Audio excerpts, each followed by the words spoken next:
Good evening. I'd like to welcome you to the May 7th, 2012 Washougal City Council meeting and ask that you please rise and join us in the Pledge of Allegiance. I pledge allegiance to the flag of the United States of America and to the republic for which it stands, one nation, under God, indivisible, with liberty and justice for all.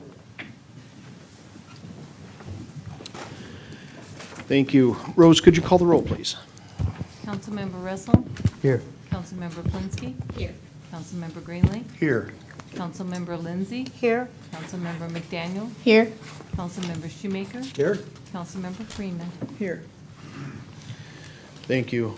We do have, I know, one amendment to the agenda this evening. After council member comments, we would like to insert an executive session this evening dealing with litigation and labor issues.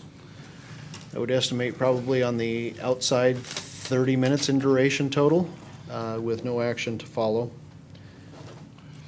Are there any other amendments to the agenda? Okay. Seeing none, I do have a proclamation this evening for the annual Buddy Poppies Days. This is a proclamation brought forth whereas the annual sale of Buddy Poppies by the Veterans of Foreign Wars of the United States has officially recognized and endorsed by government leaders since 1922.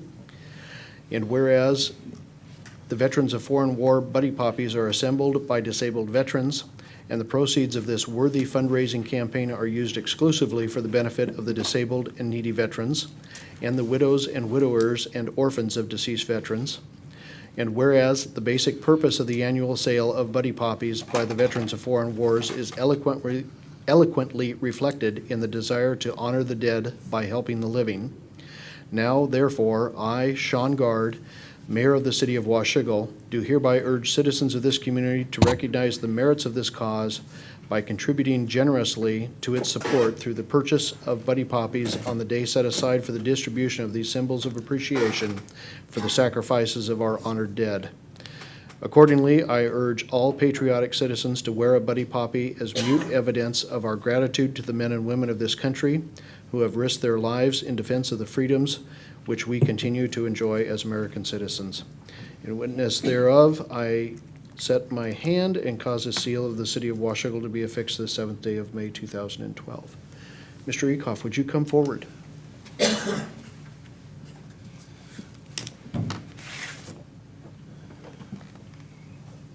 Present that to you for the veterans. Okay. Thank you very much for your service. Gotcha. Would you like to say anything to the council and the folks that are here? Well, they're doing real good. No.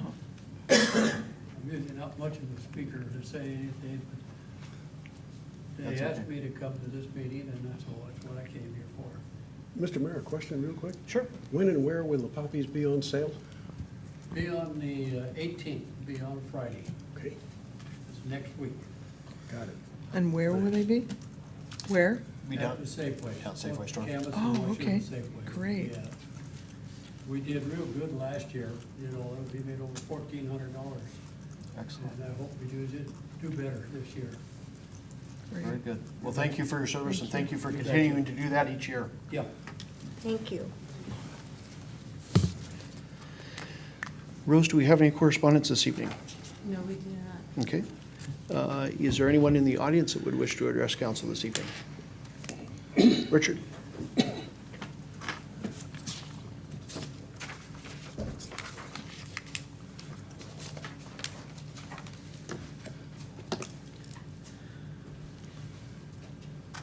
Bear with me for just a moment here. Visual.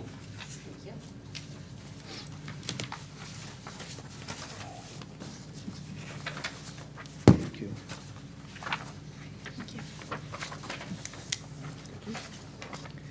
Thank you.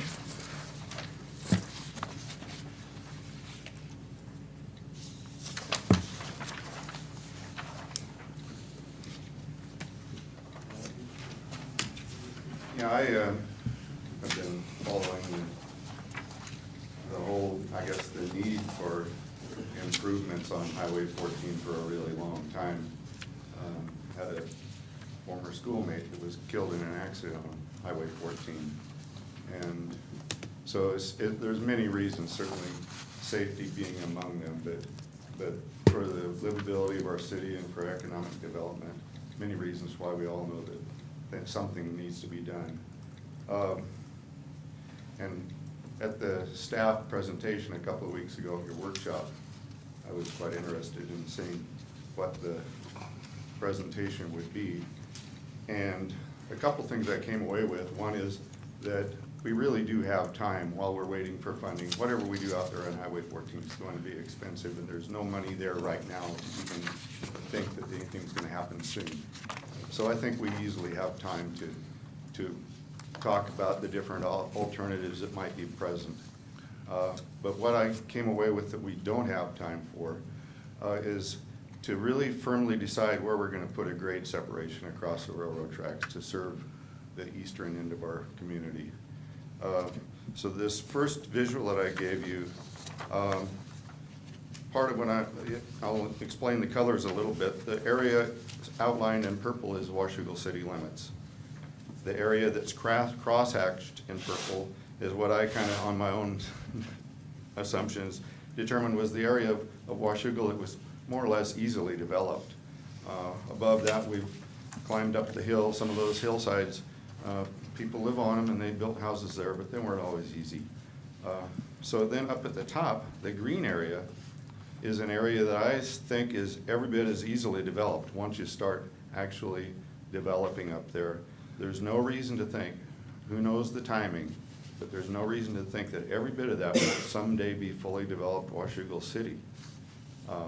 The dotted purple area within the middle of that green area is currently within the urban growth boundary and slated to be either commercial or multifamily. So the point here being that an area much larger than current Washougal, someday the plans Washougal has is to send all of those folks down 32nd Street. And I think that in the discussion of the staff having a preference to continue with trying to put an overpass across the railroad tracks at 27th, there was kind of an acknowledgement that it's unfortunate we're forced to do that, but it was from decisions in the past. But it seems to me that we don't have to. We got maybe part of the discussion was there's like close to $1 million in grants that our staff has worked for that they'd like to use at 32nd Street to improve it as it is, but not for an overpass. And that if we go ahead and use that, then we've gone farther down the road to ever thinking that we're going to correct what is really an unfortunate, I think, if we're forced to have to get all of this traffic for the future down 32nd Street, have to jog over at a tighter than 90-degree turn, or however that's reconfigured. There is really no discussion about how that's going to happen. Over to 27th Street and then cross them down. And however you deal with Highway 14, we've got time to think about that. The second sheet is when Parson Brinkerhoff gave their presentation, I was pretty disappointed with the options they gave. And so I wanted, it sent me back. I've pretty much been a believer in the fact, well, 32nd Street crossing is hard to do. I know the staff is working on 27th, and I followed that logic. But it started me thinking again. I said, well, and I started realizing what's evident on this front page. And so I came up with a solution that's quite different than the one that the staff came up with. I'm not saying it's workable. Actually, Jim Dunn replied to my inquiry about why they hadn't seriously pursued it, that they felt if it was the council's preference that they would need to have a professional traffic engineer do some concepts of how that might happen. It could be something like maybe I presented here, or maybe the professionals have a way better idea. But I'd have to say that what was presented to you by the staff was extremely heavy-handed in an attempt to try and get across 32nd Street. E Street going west to east was diverted right through the middle of a church, right through the middle of 2 residential blocks, right through the middle of a multi-unit commercial building, and then it clipped so close to the Rite Aid, you'd think, well, the Rite Aid building probably wouldn't be viable at that point. And then it went right diagonally through the Safeway parking lot. It's hard to imagine a solution to a problem that's more has more impact. I kind of went at it from the opposite way here. Not saying there's not 10 other ideas that people haven't thought of, but I'd encourage this council to stop and think about, are we really so far down the wrong road that we can't correct it? Or is this time to start really thinking farther into the future and doing the right thing? Thank you. Thank you, Richard. Thank you for putting time into this. Any other members of the public that wish to address council? Seeing none, we have a consent agenda this evening that consists of 4 items. Our council minutes of April 16th, 2012. The Joint Council and Port of Camas-Washougal Workshop minutes of April 23rd, 2012. Our workshop minutes of April 23rd, 2012. And regular accounts payable claims in the amount of $347,907.59. Mr. Mayor, I ask unanimous consent that we approve the consent agenda as read. Hearing no objection, so ordered.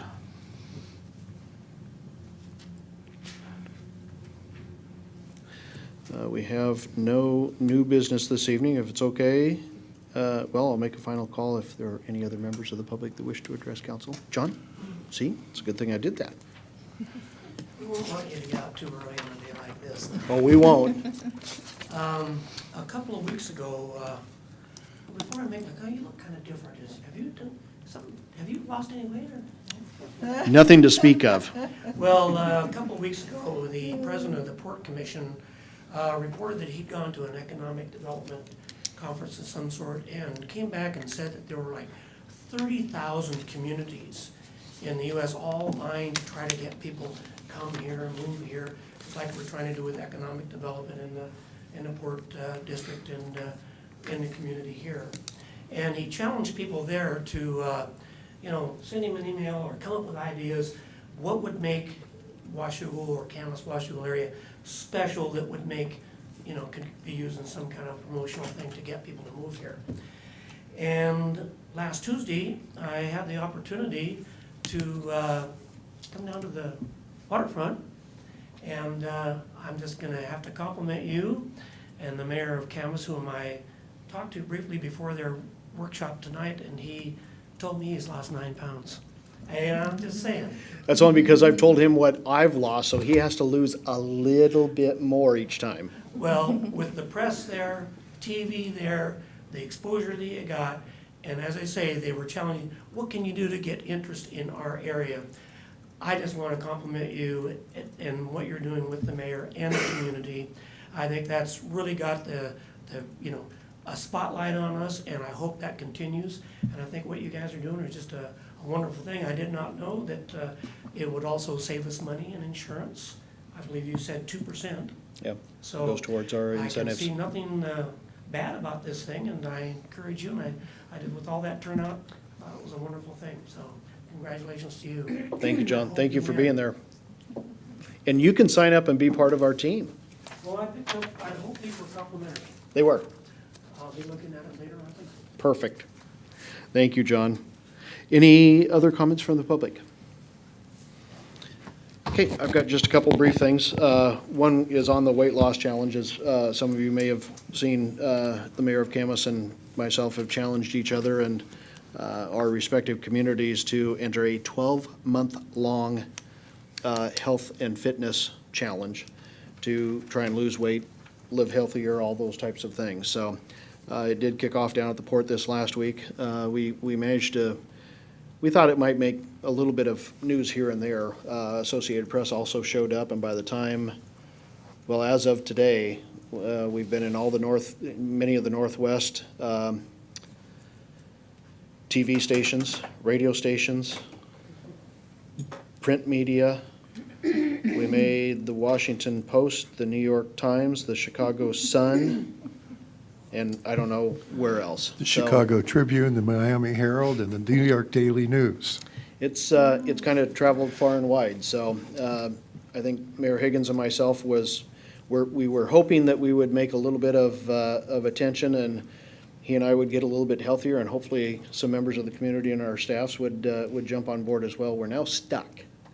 It would have been one thing if the Post-Record and the Columbian showed up and we were done with the year and we could say, yeah, we kind of, but now there's an awful lot of people calling. So any members of the public, any members of the council that wish to join in the effort, it is very confidential. It's mainly all done online. www.camisonwashougalannadiet.com. You can sign on. There are 2 or 3 places here locally that will help you do the initial weigh-ins, let you put, it's kind of on your honor, so you put in your own information online. It's all confidential and away you go. So there's a lot of different activities, different schedules of events and stuff. Scott and I will be leading some of those every 3rd or 4th week and just having some fun as we go. Meanwhile, if anybody has any suggestions of a wager that the mayor of Camas and myself can make to each other, we're still open. We haven't come up with that perfect thing yet, so.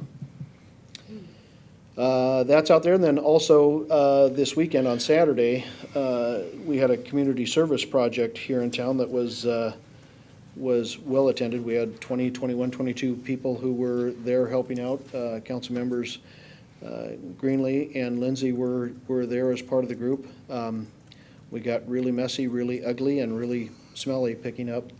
We basically went out and did a debris day a week early for those in our community that don't have the ability, either through transportation or disabilities, some of the elderly folks, different things. If you had stuff to get rid of, but you just physically didn't have a way to do it and a way to get it down there, we went out and picked it up at your home for you. So by the time the Saturday was over, we completely filled two 40-yard dumpsters, plus about 6 trucks that went down to Triangle Resources with yard waste debris as well. And if any of you have ever tried to figure out how big a 40-yard dumpster is, it's a small little mountain. And thankfully, Jim Dunn was there with a couple of scouts and a scoutmaster from his son's Boy Scout troop as part of a service project. 40-foot dumpster? 40-yard. Oh, 40 yard. 40 yards, 40 cubic yards. So we Cubic filled yards. Oh, 80 thank you. cubic Okay. yards by the Got time that. the Saturday was done. Jim was there and used a backhoe 3 times to mash the stuff farther in, farther up, and then the final time just to get the doors closed on those things. So I was telling Joyce, hopefully Waste Connections got those picked up early this morning, because if not, with the heat today, that yard had to smell horrible, because we smelled horrible on Saturday when we got done, so. But that was a good one. There is, for those of you that will be attending the AWC convention in June, specifically on Thursday, June 21, we are looking for 3 electeds, and/or we can fill in with staff if need be, for the annual business meeting as voting delegates. The annual meeting is scheduled for that Thursday, 4:15 in the afternoon till 5:30. That'll be down at the Hilton, the Vancouver Hilton. So if you're interested in being one of those voting delegates, if you would let Rose know so that she can keep track of those. We do have to let AWC know by June 11th who the actual individuals will be. So again, that's Thursday, June 21st, 4:15 in the afternoon to 5:30 approximately. We're looking for 3 people on that. There's one other thing that's escaping my brain at the moment. Items from council. John? I just wanted to thank Mr. Hamby for bringing this to our attention, and I hope, and I think I know that you guys will give it the weight that it needs, to take a look at it, to see if this is a potential plan that we could go with. I know it's going to be pricier going under the railroad and under East Street, but I think that it also, I don't see the map coming down further, but I think this would allow us to have the full diamond interchange on 32nd as well as Washougal River Road, and not have a frontage road, which is one thing that was kind of, really didn't like the idea of having a frontage road. So anyway, thank you, and I hope you'll. Comment too, the drawing I showed the road going under the railroad track. That same connection concept could work if you went over, but I looked at the topography there, and under seems to make more sense to me. Okay, thank you. Paul? I just wanted to say how much fun I had on Saturday. I have grubby clothes that are used to getting into the dirt and the muck and so forth, and that was fun. I really enjoyed myself. Well, thank you. Joyce? We went to one house, I was there Saturday also, and knocked several times because they knew they were supposed to know we were coming, and so the last knock was very aggressive, and a voice said, "The door's open, I'm coming." So we pushed the door, and this very, very crippled young man was crawling to the door. He couldn't walk, and he spoke. It was very soft, and we needed to wait for him to get into his wheelchair so he could come back and show us the debris that had been left at the house when the owner sold it to him last fall. It was just so touching, and it meant so much to be able to go and help him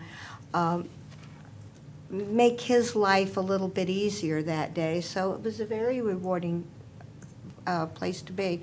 The other thing, I can't believe how much paint we picked up all over the city. We had, how much paint did they haul off? It was huge. A lot. I mean, lots and lots of paint. And lots of it in 5-gallon pails. Yes, We could repaint this town. we could paint the town. There you go. Well, thank you again for your help. Other council?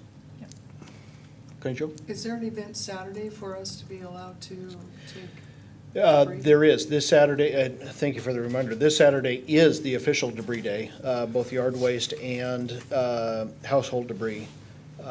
It starts at 9 o'clock at the Operations Center, just down the street down here at 22nd and C Street for household debris. All you gotta do is bring it down, they'll offload it for you, and all the dumpsters will be there. You could pick up cards at the front desk for yard debris, and that goes down to Triangle Resources. So that is this weekend. That one's not a pickup, that one's, everybody's gotta bring it, bring it in. From 9 to what time? 9 till, I wanna say it's like 3 in the afternoon. Yeah. 9 till, let's call it early afternoon, that way you won't miss it, and the gates won't be closed. I'll get a card on the way out. Yeah, thank you for bringing that one up. Dave? Go ahead. That's okay. Good. Ladies first. Thank you. Oh, while we're on the topic of the cleanup day, which unfortunately I didn't know about, I was just wondering how you found, the homes and the particular people that you were out to help that day. A couple different ways. One, Sherry Montgomery, our code enforcement officer, who, through the course of what she does on a regular basis, comes into contact with folks from all different walks of life and in different circumstances. So, one, she knew of a lot of people to begin with, and throughout her days has taken out some flyers to folks to let them know it was happening. And then some of the apartments and mobile home parks. And then both the Columbian and the Post Record had it in there as well for folks to either volunteer and come, or to give us a call to come and do the pickup, so. Sounds like a Came in from a wonderful thing. wealth of different areas, I would say. I think we had about 45 calls, actual residences that called for assistance. By the time we started, we were down to about 40, because some of them had found help for this weekend, so they kind of took themselves off of that. But then other neighbors found out what was happening, didn't realize it, heard from their neighbors, and by the time somebody was done picking up at somebody's house, the neighbor was bringing stuff to the curb, and so I don't know how many homes in total we ended up taking care of, but some of them just started lining up block by block, so. Great. We got them all. Okay, awesome. Just one little suggestion, maybe check with the senior center. I don't know if you did or had a chance to talk to the coordinators over there, if there were maybe any seniors that also needed that assistance, if there's Okay. another day You that bet. you're planning or something like that. Well, and we do have one coming up, June 2nd. We're gonna go over and basically do the same thing over in Camas as well. That's their debris day, just for household debris, not for yard debris. So that's gonna be our next project, and we'll do it over on the west side. Great, okay. Thank And I you. have one thing.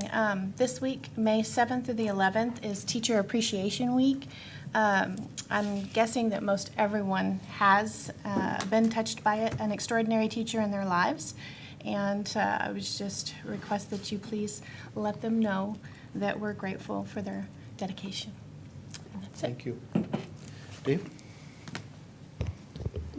First of all, I wanted to thank Mr. Hanby for his continuing involvement in the planning process. I much prefer that to the people who come in after it's all done and say, "What the heck did you guys do?" Thank you. I know it's not an easy process. It's not any easier from this side of the table. Secondly, Mr. Mayor, I wanted to thank you for the pickup on Saturday. I thought that was a wonderful community event. It's the type of thing that I have seen lacking in so many communities. I'm glad to see us doing it. I applaud you for your leadership. And because I'm under a 4 to 6 week ban on picking up anything greater than 10 pounds at the moment, I was able to take advantage of that to get rid of 6 gallons of paint, 1 in a 5-gallon can. That's a little bitty bit. And now I can move in my garage. I am indebted to you. Thank you very much. You're more than welcome. The last thing I would like to mention is that on Memorial Day, which I think is the 31st, 28th. 28th? Yeah, Well, 28th. I better get busy then. I'll be speaking at the Washougal Cemetery Memorial Day celebration put on by the American Legion. And my topic that day will be America in Decline. And I look forward to addressing that because I think it's a lot of hui. Hui is a Hawaiian term that I grew up with. My mother's from Hawaii. Hui is something you try to avoid stepping in the barnyard. Thank you, Mr. Mayor. You're very welcome. Any other items from council members? Okay, with that, we will adjourn to, let's head back for Mr. Scott's office for an executive session. Again, we should probably be about 30 minutes or so dealing with some litigation matters and labor with no action to follow afterwards. You're all welcome to stay if you'd like to see us come back into regular session to adjourn. Or we'll understand if we come back to an empty room. Did you say it was at the cemetery?